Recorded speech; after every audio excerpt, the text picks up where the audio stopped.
kan rame banget ya kalau kemarin kita membahas soal netizen yang mendesak agar Polri itu ikut mengusut dan menangkap Mhm. mantan Menkominfo Budi Ari gitu karena Budi Ari Betul. ini kan ya dianggap ini orang yang ditangkap ini adalah orang-orang yang Budi Ari lah kira-kira gitu ya gampangnya kecurigaan dari para netizen nih ya Mbak Agi.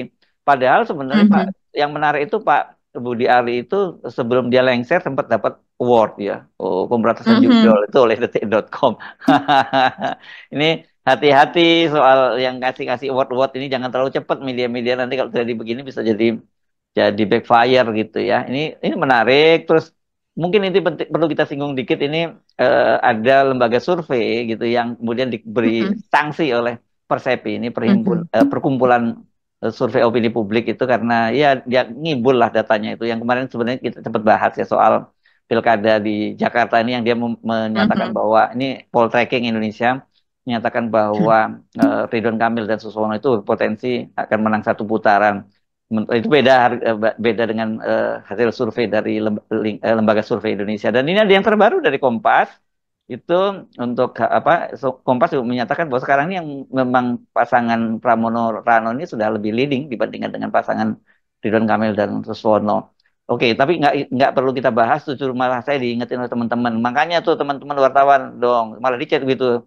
Jangan sembarangan aja pasang apa muat-muat publikasi dari lembaga survei. Kan mereka itu dibayar katanya. Sementara kalian itu dapat apa sih dengan itu paling dapat ini sorry ya saya mesti nyebutnya walaupun kita nggak pernah melakukan itu dapat amplop kata mereka begitu.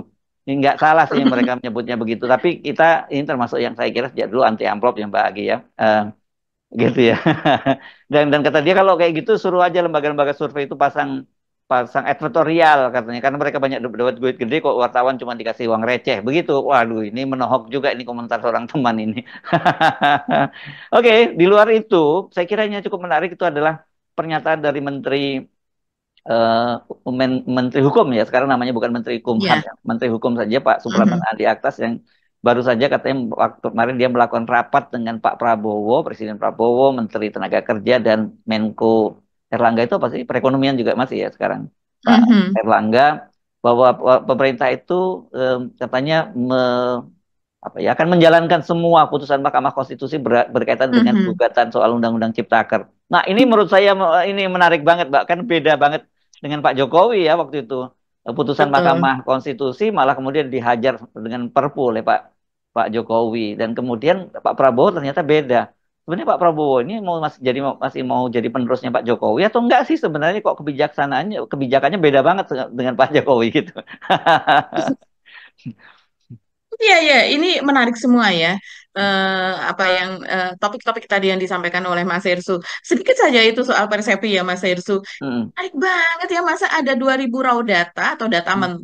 itu tidak bisa ditunjukkan begitu Iya, oleh udah katanya poltreking ini. karena servernya terbatas katanya, jadi udah dihapus. Padahal baru minggu yang lalu kan, ya. Ini kan data yang surveinya sendiri dilakukan pada bulan Oktober kan Mas Hersu. Tanggal 10 Dan sampai 16, Mbak. 10 sampai 16 iya, tanggal Oktober. 10 sampai 16 Oktober Hmm. saja dan kemudian dirilis pada akhir Oktober gitu kan. Baru saja dirilis dan kemudian data mentahnya sudah tidak ada. Itu nggak masuk ke dalam SOP yang seperti itu. Sama sekali berarti mereka sama sekali tidak profesional. Kalau yang namanya data-data statistik itu bahkan kita masih pegang setidaknya sampai 3 bulan. Kalau seandainya memang kita yang sangat-sangat kredibel, server kita itu cukup besar gitu ya, Mas, itu bahkan sampai 1 tahun pun kita masih simpan gitu. Itu tidak bisa karena kalau seandainya sampai ada gugatan, sampai ada perselisihan begitu ya secara hukum atau sekedar somasi atau apa kita harus tampilkan itu semua. Ini Hmm. bekerja macam apa ini masa Iya, menampung dia, data dia, 2000 responden hmm. dan itu data terbaru. Kalau seandainya pun mereka harus mendelete gitu Oh ya iya, yang data lama dong ya. data-data itu Hmm. dulu yang dulu bukan yang terbaru. Data terbaru ini jelas-jelas abal-abal nih Ya, dan kita akan tahu ya lebih kocak Hanta Mbak Yuda itu Bagi memang karena ya. kemudian mereka akhirnya datang dengan membawa raw data katanya berhasil dipulihkan, berhasil diselamatkan. Tapi begitu di cross check dengan data dengan banyak sekali yang nggak match gitu. Jadi ini Oh, ini kirain datang dengan oleh-oleh ya Mas Hersu ya. ya Datang dengan raw data. Ya, dan kita tahu ya, Hanta Yuda ini kan termasuk surveyor istana begitu. Karena Hmm. beberapa teman gitu yang teman-teman yang sering di istana juga bercerita kepada saya, dia kan sering bertemu juga dengan Pak Jokowi. Saya tidak tahu intensitas yang disebut sering itu berapa kali begitu ya, tapi rupanya ini salah satu pemilik lembaga survei yang mungkin dimintai konsultasi oleh Pak Jokowi. Antara lain pernah juga disebutkan oleh Tempo kalau tidak salah ya, dia dimintai apa namanya pendapat soal anak Pak Jokowi ketika itu masih jauh sebelum Pilpres begitu Mas Hersu, sebelum Gibran juga masuk menjadi Wapres. Jadi ini memang orang yang ya kalau kita ngelihat jejaknya atau dari lembaga survei tersebut ya, dia kan juga ada jejak juga pada saat tahun 2017 ya Mas Hersu ya, pada saat Pilkada Hmm. DKI juga. Full tracking masuk ke dalam wilayah kuning atau merah itu Mas Hersu ketika itu Waktu ya. itu sebenarnya yang menonjol yang paling berat merahnya itu adalah Carta eh, politika ya. carta politika dan kemudian ada Mhm. SMRC dan juga ada indikator pada waktu itu. Selama Hmm, ini indikator ya. selama ini kan Hanta Yudani termasuk yang di antara para pemilik lembaga survei itu termasuk yang paling low profile sebenarnya ya, beda dengan Sebetulnya Kodari, ya. ya beda yang dia Mhm. jarang sekali bicara kepada media di luar urusan-urusan surveinya begitu. Nah, kalau sampai sekarang terjadi semacam ini ya ini bisa rusak kredibilitasnya. Tapi saya kira gitu Mhm. lagi orang itu yang apanya apa pendek kok ya apa ingatan orang Indonesia kan karena eh, carta politika setelah itu juga masih terus padahal itu sama sebenarnya waktu carta politika itu salah banget menjelang hari-hari terakhir Pilkada Jakarta itu antara publikasi surveinya dan Mhm. kemudian hasil dari perhitungan di KPU kan jauh banget dan saya kira itu bukan kesalahan mereka tapi itu sesuatu yang disengaja gitu loh. Kalau kalau salah kan Mhm. sebenarnya Iya, mereka ini apa ya ilmu yang survei ini kan sebenarnya banyak orang yang udah bisa melakukan itu sudah gitu bisa, bukan hal yang betul. sulit sekarang toolsnya juga ada jadi Mhm. kalau mengikuti apa pakem yang bagus standar SOP-nya gitu nggak akan ada terjadi selisih yang luar biasa itu gitu kalau waktu itu SMRC yang sekarang Saiful menjadi menjadi salah satu anggota Dewan Etiknya itu dia mainnya di soal bahwa selisihnya tinggal tipis itu waktu-waktu itu seingat saya 1,5%, tetapi trennya Ahok tuh naik terus sementara Anies turun kan kita tahu bahwa kalau Mhm. menjelang hari akhir-akhir pemilihan kemudian ada satu kandidat atau pasangan kandidat itu trennya naik itu berarti dia akan naik terus Mhm. sementara yang turun akan turun apalagi disertai blunder gitu ya nah Mhm. sementara Ridwan Kamil dan Suswono ini malah dengan blunder-blunder gitu loh itu jadi ya kita sejak awal tahu wah ini ada masalah ini memang dengan ini dan bagusnya sekarang kan muncul ada Dewan Etik Persepi bisa turun begitu.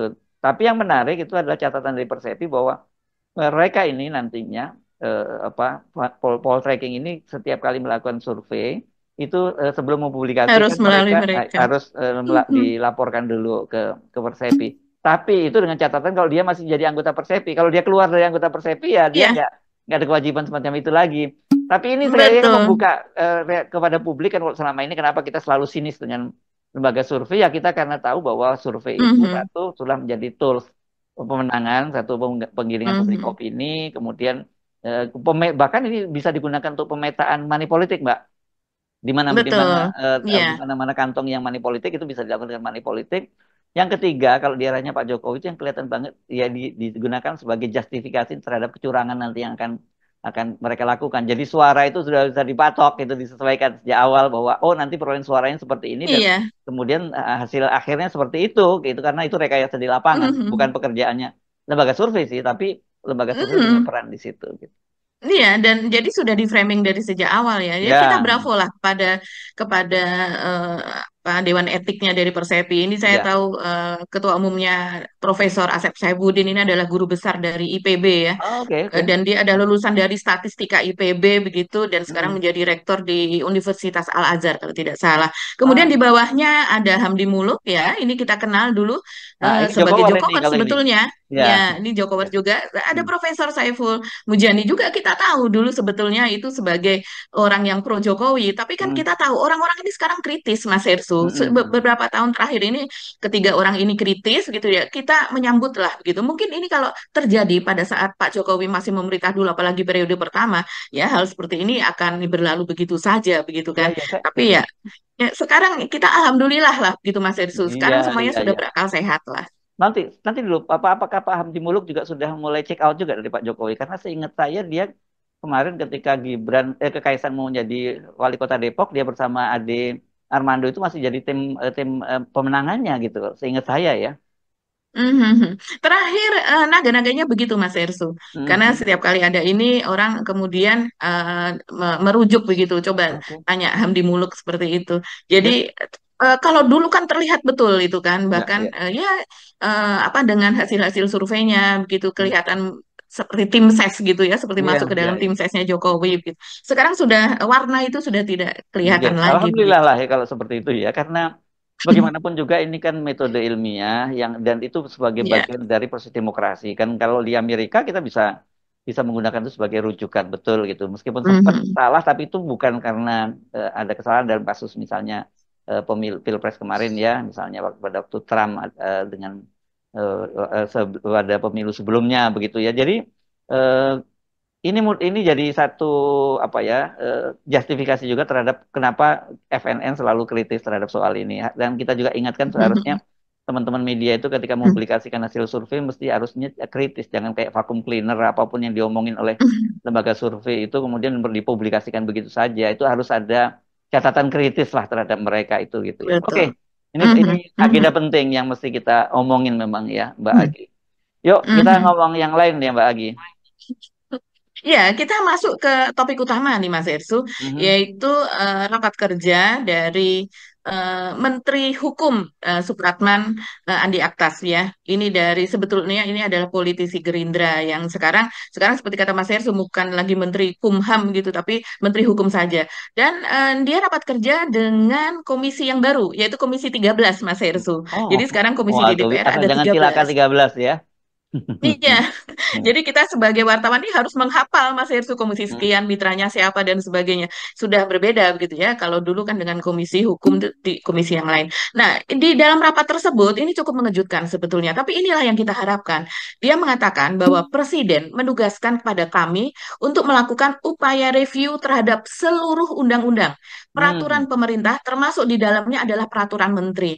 Seluruh undang-undang Mas Hersu. Bayangkan yang artinya ini apa undang-undang yang saling bertabrakan atau undang-undang yang tidak berkeadilan sosial, yang tidak memihak kepada rakyat banyak, yang Ya, malah ya, justru memihak kepada katakanlah pengusaha besar, oligarki apa dan sebagainya, itu ya, harus ditinjau kembali. Ini dalam rangka memuluskan cita-cita Indonesia Emas 2045. nah, Jadi dia lebih lebih lanjut dia mengatakan bahwa agar dilakukan sinkronisasi dan harmonisasi supaya satu langkah dalam menuju Indonesia Emas tahun 2045. Saya pikir itu yang perlu saya sampaikan kepada pimpinan dan anggota. Nah, ini kita kita melihat ini sudah dawuh ya. Dawuh itu perintah dari presiden gitu kepada para menteri-menterinya. Sabdo Jadi Pandito, saya rasa ya, ini Sabdo Pandito Ratu, Sabdo Pak. Pandito begitu ya. Ya, ya. Nah, orang kalau mengatakan, loh berarti ini undang-undang di masa Pak Jokowi. Iya, undang di masa Pak Jokowi maupun undang-undang yang sebelum-sebelumnya lah begitu Iya, ya. Tapi iya. kalau kita melihat kan banyak sekali undang-undang yang kontroversial selama ini Yes, memang Mas yes, ya.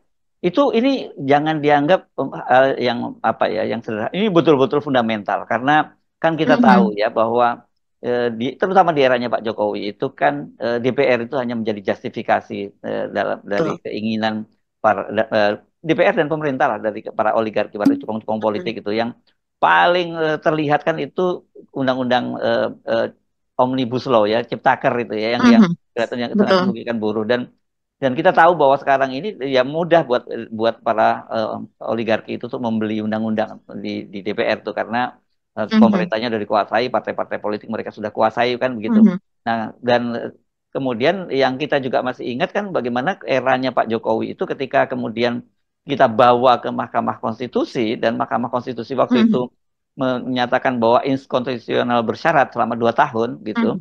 Tiba-tiba Pak Betul. Jokowi bukan melakukan eh, revisi yang diamanatkan oleh Mahkamah Konstitusi malah dibuatkan Mhm. Perpu. Jadi diterpendo itu Iya. Mahkamah Konstitusi. Sementara Pak Prabowo kemarin itu sebelum akhirnya Pak Supratman itu bicara di DPR Mhm. ya kan sempat ada rapat kerja ya, Betul. rapat kabinet ya, rapat Mhm. terbatas ya antara Pak Mhm. Prabowo, kemudian menaker Erlangga, menakernya Pak Yus ya Serli, ini masih Ya namanya Shirley. ya Shirley Mhm. ya Ya ini Shirley. ya Ya. ya Shirley dan kemudian ya Pak Supratman sendiri dan bersama dengan Pak Erlangga Hartarto itu tadi mereka bahwa Mhm. pemerintah bisa pokoknya mentaati apa keputusan dari Mahkamah Konstitusi dan kemudian kan kita Betul, waktu itu waktu diputuskan di Mahkamah Konstitusi kan para buruh itu sujud syukur itu Mbak ya rame-rame fotonya itu. betul. Dan saya terharu lihat lihat momen itu kan karena ini Mhm. perjuangan mereka yang panjang dan Betul. akhirnya diakomodasi. Kalau yang begini, saya mesti bilang Mhm. dan Pak konsisten Pak Prabowo melakukan pemerintah Pak Prabowo melakukan hal-hal semacam ini, ya kita mesti dukung pemerintahnya Pak Prabowo. Cuman kemarin itu loh gara-gara ke Solo itu loh, soal ke Solo itu kan Pak Prabowo itu di apa dibully habis gitu. Ya, jadi kalau saya melihat situasi saat ini sepertinya ini memang cara politik Pak Prabowo ya Mas Ersu. Jinak-jinak merpati seperti itu. Jadi tampak mukanya dia oke oke, tapi di belakang dia berusaha betul untuk membenahi. Sepertinya seperti itu dan juga menampar kanan kiri apa yang tidak baik begitu ya, itu dibenahi. Mudah-mudahan ya, mudah-mudahan kesan ini memang betul demikian gitu. Karena di hadapan Pak Jokowi begitu kan dia seperti iya, oke, saya melanjutkan semua pekerjaan Anda, saya melanjutkan kebijakan-kebijakan Anda, begitu. IKN saya lanjutkan, ini saya lanjutkan, apa semua saya lanjutkan. Tapi dalam hati mungkin dan kemudian juga akan terlihat kemudian. Tapi kalau saya bertentangan dengan hukum dan kemudian itu digugat di MK dan diputuskan oleh MK, ya saya terpaksa. Sorry itu saya harus mengikuti apa yang diputuskan oleh MK. Sepertinya seperti itu, Mas Herzl. Jadi Ya, mudah-mudahan mendatangi ya, mudah-mudahan seperti itu. mudah-mudahan Tapi yang ya jelas ini sudah ada harapan bukti, kita. bukti baru ya, bukti baru tadi itu dalam Betul. kasus putusan Mahkamah Konstitusi tentang revisi Undang-Undang Ciptaker itu yang parsial Mhm. sebenarnya, bukan bukan revisi Betul. secara menyeluruh, tapi pasalnya lumayan banyak tuh, detailnya ya, detailnya Banyak. lumayan banyak Banyak banget banyak sekali. dan itu semua diterima oleh pemerintah. Artinya pemerintah akan menjalankan. Bagus kalau terus Mhm. semacam itu dan kemudian ditambah lagi semangat merevisi undang-undang yang bertentangan lah dengan amanat konstitusi kan begitu.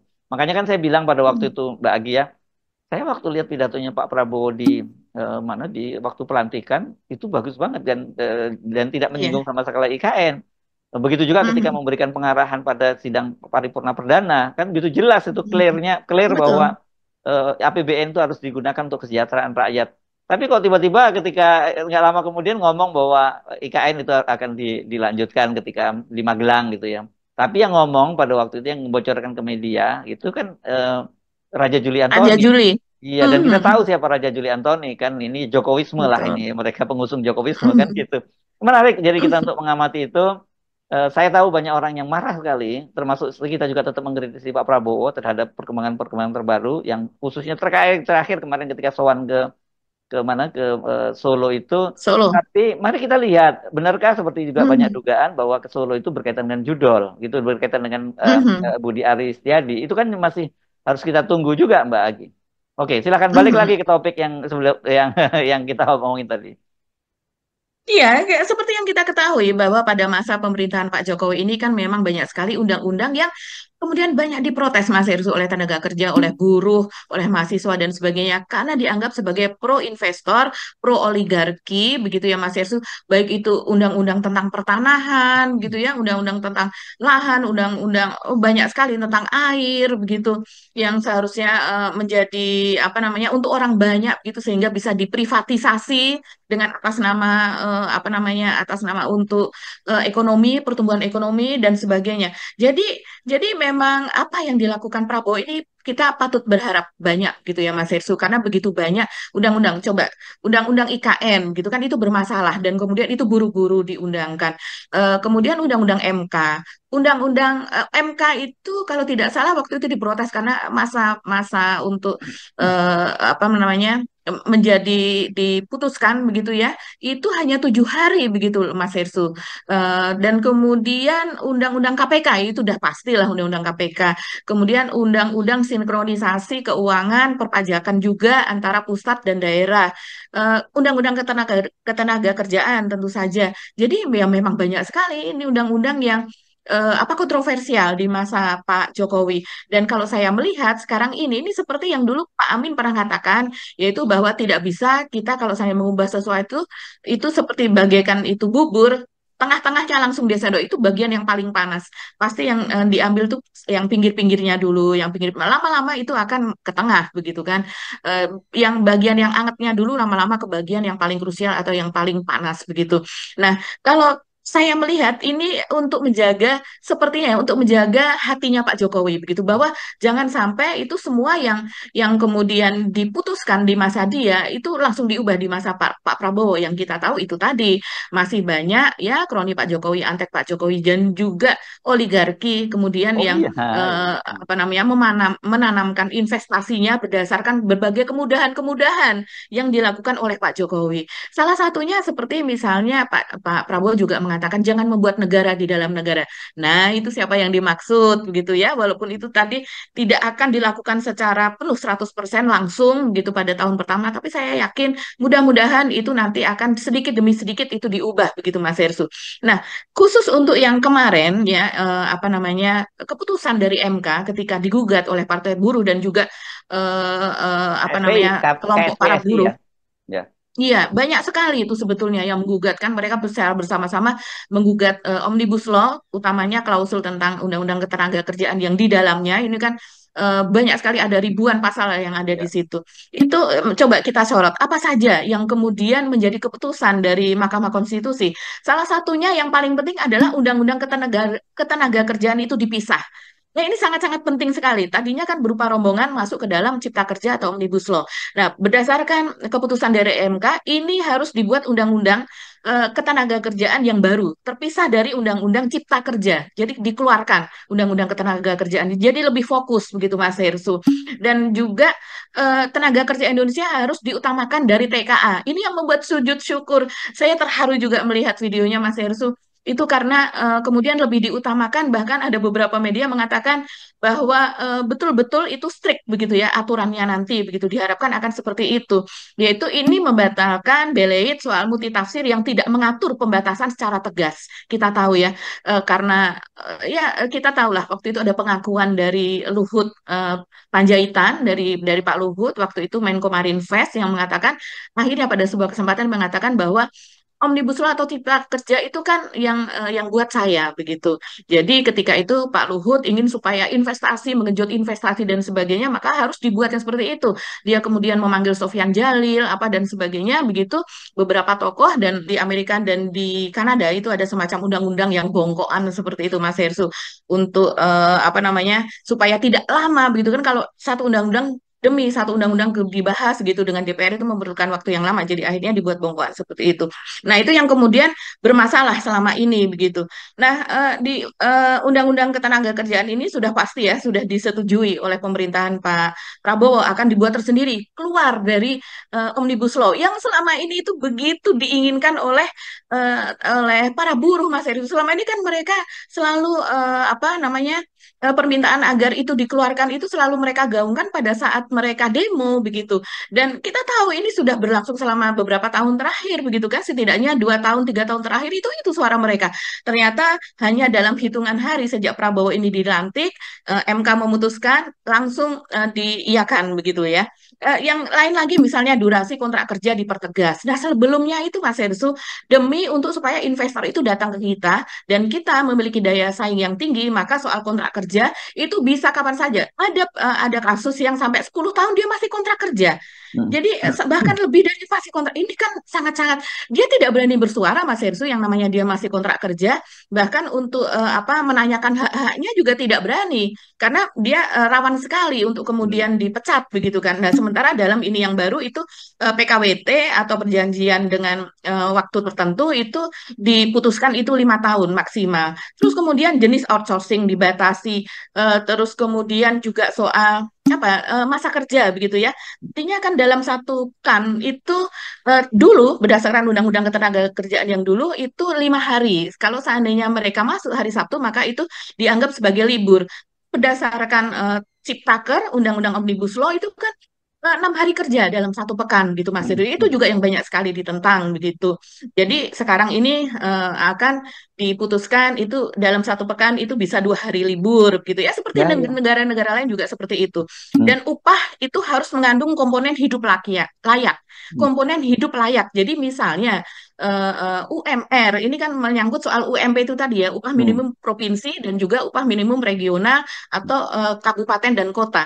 Nah, oke, di beberapa wilayah di Jawa itu kan masih banyak sekali yang 2,1 itu sudah batas UMR dan kemudian dimasukkan ke dalam apa namanya kelas menengah. Itu kan yang kita suka suka Iya, pertanyakan. iya. Masa 2,1 juta begitu ya, sementara anaknya 3 atau anaknya 2 sudah dianggap level kelas menengah gitu. Kerja kelas menengah ini kan aneh banget gitu. Dan itu sama sekali jauh dari apa namanya angka yang dikeluarkan oleh Bank Dunia, Mas Hersu. Begitu juga yang lain lah, masih banyak sekali itu yang diputuskan oleh MK termasuk hidupkan kembali Dewan Pengupahan, di mana untuk Ya, pengupahan itu tidak bisa sepihak oleh pihak apa namanya oleh pihak pengusaha sendiri begitu. Harus ada kompromi juga dengan wakil dari pekerja. Kemudian ada skala upah harus proporsional begitu. Terus kemudian upah minimum sektoral itu berlaku. Jadi kemarin kan itu dihapus Mas Hersu. Upah minimum sektoral itu misalnya ada pekerjaan-pekerjaan dengan tingkat resiko yang sangat tinggi gitu. Itu tentunya dia akan berbeda hanya yang misalnya yang mengerjakan administrasi saja begitu.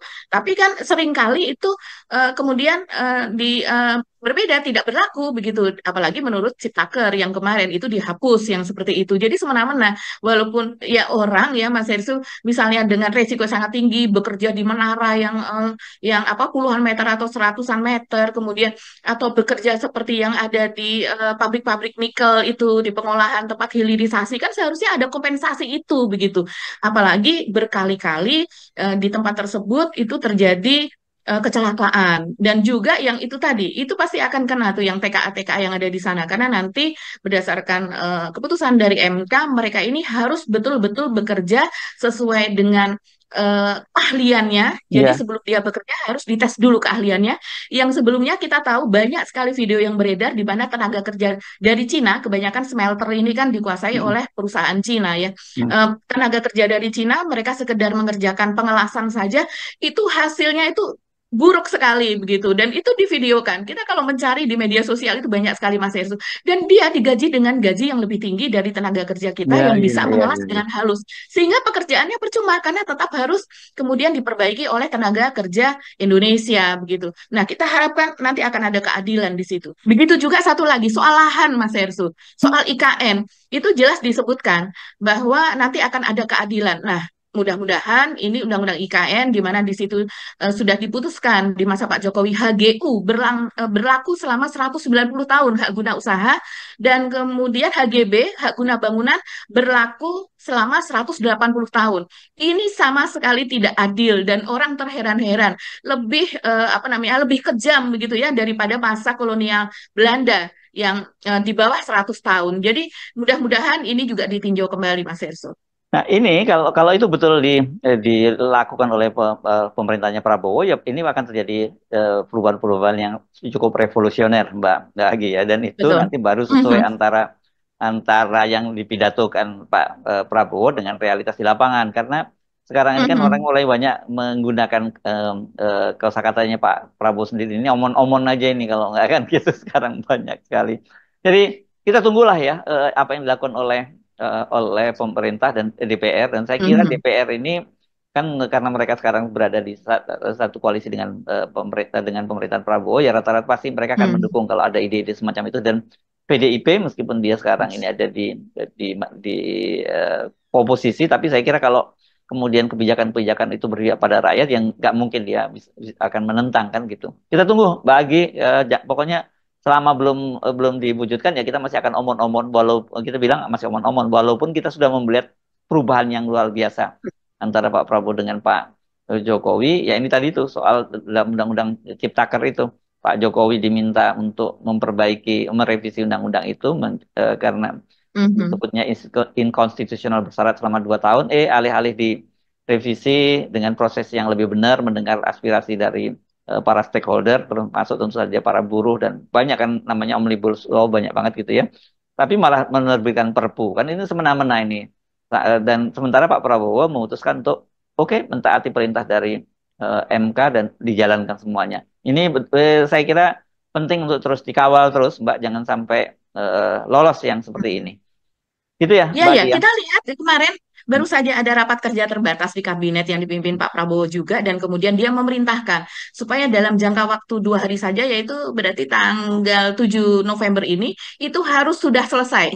Hmm. Harus sudah selesai, yang artinya sudah dibentuk, entah itu dalam bentuk peraturan pemerintah dulu atau dalam bentuk apa begitu ya Mas Hersu, soal undang-undang untuk menindaklanjuti keputusan dari MK tersebut. Yang Yes. artinya ini memang juga harus buru-buru dilaksanakan begitu kan. Nah, kalau Pak Prabowo memang bisa memperlihatkan kabinetnya bekerja secara apa ya namanya, secara faktual di lapangan sesuai seperti ini apa yang dikatakan dan dikerjakan itu sama begitu ya, yang kita Hmm. apresiasi Mas Yersu, begitu Ya, juga dengan yang lain-lain. Kita tunggu begitu ya.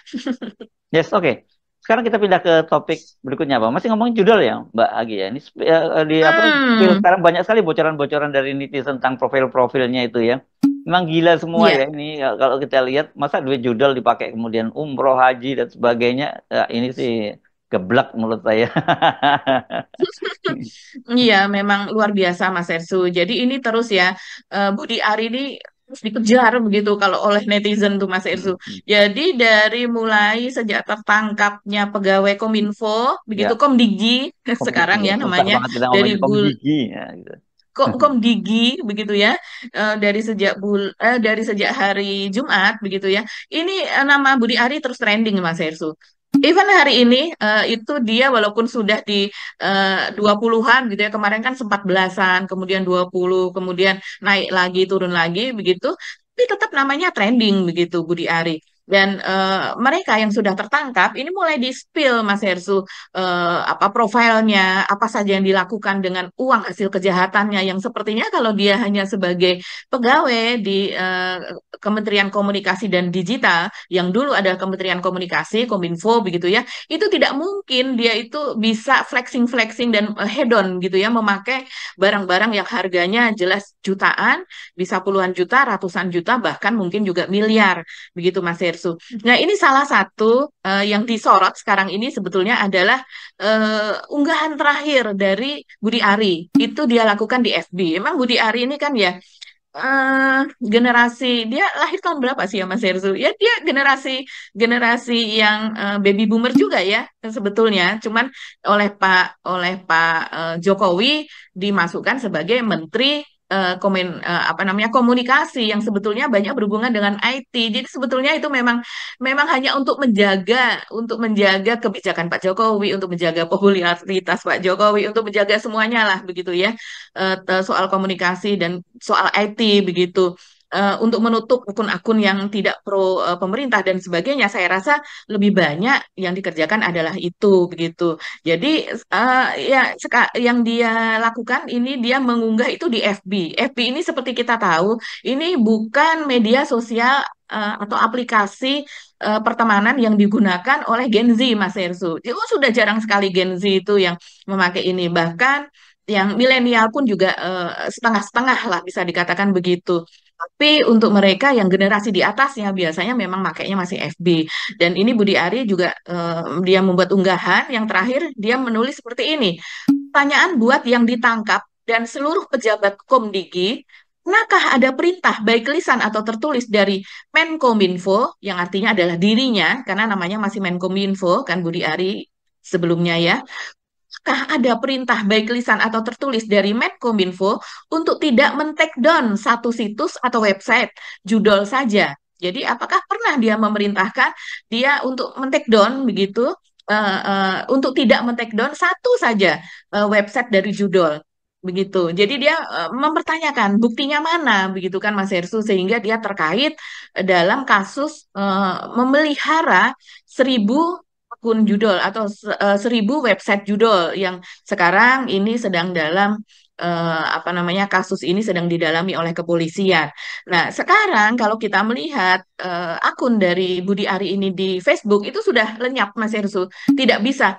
Akunnya masih ada, tapi sudah di private begitulah ya. Kita Ya. tidak bisa membuka lagi begitu karena memang diserbu habis-habisan ini, Mas Ersu. Nah, kemudian mereka yang sudah tertangkap itu viral sekarang yang ditelanjangi istilahnya begitu atau dikuliti istilah itu dari netizen ya. Itu salah satunya adalah bernama Denden Imaduddin. Kalau saya lihat ini sosok yang tertangkap di klaster pertama. Jadi Hmm. ada 11 yang tertangkap, itu 10 kan dari pegawai Komdiji begitu ya. Nah, ini namanya adalah Denden Imaduddin Soleh. Ini pegawai yang terseret kasus judul ini ternyata hidupnya mewah sekali Mas Hersu. Hmm. Dan dia paling suka itu segala macam barang dari rumah mode Burberry yang kotak-kotak Oh. itu Mas Hersu. Hmm. Dan ini ya, dia itu menjabat sebagai ketua tim keamanan informasi Direktorat Pengendalian Aplikasi Informatika. Luar biasa sekali. Jadi ketua tim keamanan informasi, tapi malah justru tidak aman di tangan dia begitu Hmm. ya. Dan dia ini seperti yang saya lihat di sini misalnya Mas Hersu, ada unggahan dari siapa nih? Oh, ini dari Islah Bahrawi ya. Ini memang sekarang jadi oposan pemerintah ya. Ini dia menulis seperti ini. Inisial DI, salah satu aktor utama pelindung situs judi online di Kominfo. Dia naik haji dan sering umroh. Jam tangannya Richard Mille. Wah, ini Ah, saingannya Pak Muldoko iya, iya, ini. iya, iya, iya, iya. Tapi Pak Muldoko kan KW.